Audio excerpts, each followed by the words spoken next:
தஞ்சை மாவட்டம் திருவிடைமருதூர் தொகுதி திமுக வேட்பாளர் கோவி செழியன் கூட்டணி கட்சி தலைவர்களுடன் இணைந்து 35க்கும் மேற்பட்ட கிராமங்களில் தீவிர வாக்கு சேகரிப்பில் ஈடுபட்டார்.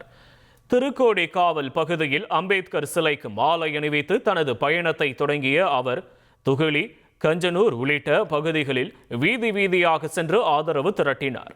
கொளுத்தும் வெயிலையும் பொருட்படுத்தாமல் நூற்றுக்கணக்கான தொண்டர்கள் இருசக்கர வாகனங்களில் பின்தொடர வழி நெடுக்கிலும் பெண்கள் ஆரத்தி எடுத்து அவருக்கு உற்சாக வரவேற்பளித்தனர்.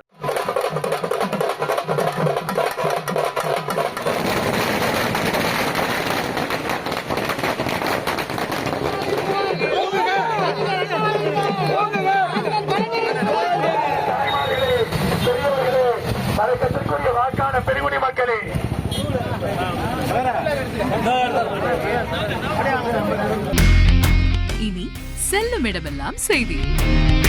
தந்தை டிவியின் வாட்ஸ்அப் சேனலை ஃபாலோ பண்ணினா செல்லருக்கும் இடமெல்லாம் செய்தி. இதோ QR கோட் இப்பவே ஸ்கேன் பண்ணுங்க, ஃபாலோ பண்ணுங்க.